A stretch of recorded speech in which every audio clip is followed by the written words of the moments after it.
What's up, gang? Today, we're in Chicago with it. Land of the back door and switches, where you can't even trust your homies, your girl, nor family if the price is right. Welcome to Chicago, the Windy City. Gang. Please take the time to subscribe to the channel so that we can keep bringing you that new heat every day. Thank you so much. Let's get straight to it. Who we focusing on? The Wicked Town Vice Lords. According to news and police reports, the victims met their fates over 2 decades in every corner of the city. Informants shot execution style, rivals gunned down in barbershops and restaurants, a rapper targeted after online taunts, an innocent bystander fell by bullets sprayed at a pickup basketball game. Switches for sure. At least 54 people slain and dozens more wounded in shootings stretching from Inglewood to Garfield Park to the Gold Coast, all of them now included in a string of recent federal racketeering cases against reputed members of the Chicago street gangs.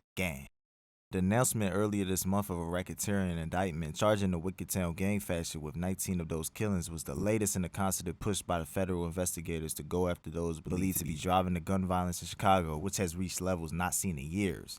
Welcome to Chicago.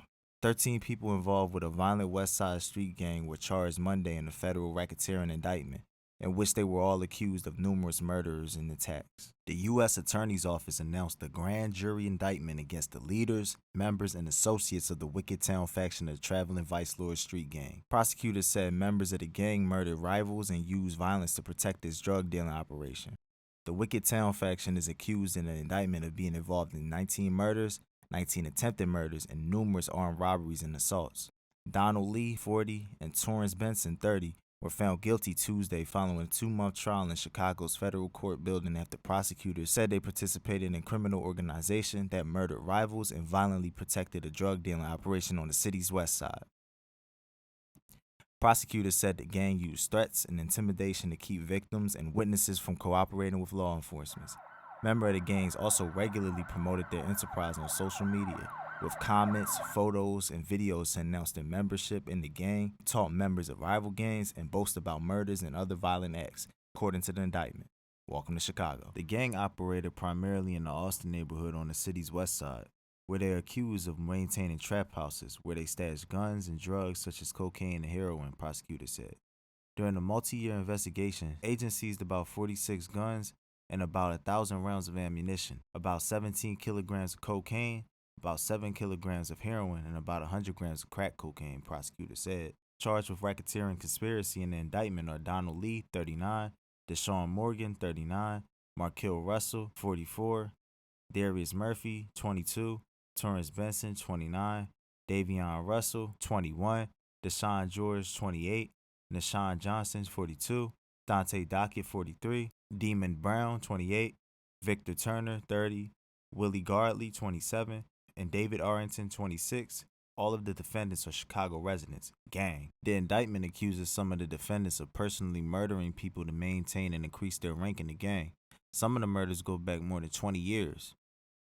Arrington is accused of murdering Ronald Boyd on August 22, 2020. Backdoored for sure. Turner is accused of murdering Sammy Hodges on March 10, 2019. Damn. Morgan, Murphy, and Brown are accused of murdering Donald Holmes Jr. and Diane Taylor on January 31, 2018. Murphy, Brown, Gardley, and Arrington are accused of murdering Uriah Hughes on January 11, 2018.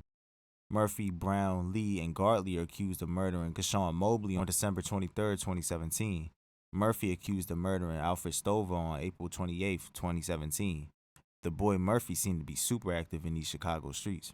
Dockett and Davion Russell are accused of murdering Derek Jones and Stephen Tucker on December 23, 2016. Benson is accused of murdering Martell Howard on January 21, 2016. Murphy and Brown are accused of murdering Dan Rance on September 2, 2015. Murphy, Brown, and Lee are accused of murdering James Douthard on August 23, 2015. Turner and Lee are accused of murdering Malcolm Willie on July 15, 2015. Gardley and Lee are accused of murdering Charlie Weathers on May 23, 2015.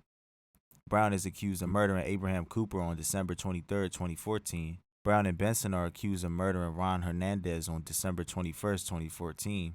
Murphy and Round sound like the Batman and Robin of homicides in Chicago. Lee is accused of murdering John Johnson on June 15, 2003. Backdoor John Johnson, double cross. Lee and Johnson are accused of murdering Ernest Moore on December 23, 2002. Lee is accused of murdering Lamont Ware on July 22, 2000.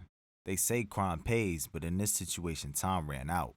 Chicago is a very dangerous city that's filled with gangs from all nationalities. Chapo Guzman may be far from the streets of Chicago, but he has run them for a long time. As much as 80% of the illegal narcotics in America's third largest city come from Guzman's Sinaloa cartel, said Art Balak, a retired detective who spent 60 years in law enforcement.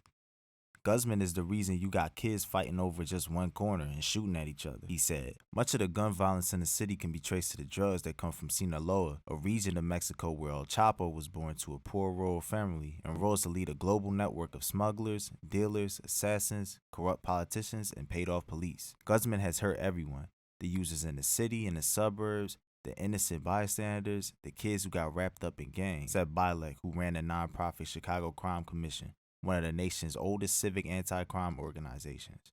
Sinaloa, Chicago-based loyalists, led by eccentric twin brothers who were Guzman's best traffickers, helped the cartel make billions of dollars by pumping multiple tons of their product, heroin, methamphetamine, cocaine, and marijuana, into the city. Up next, Pedro Flores and his brother Margarito Flores, who were once the biggest drug traffickers in Chicago. Gang.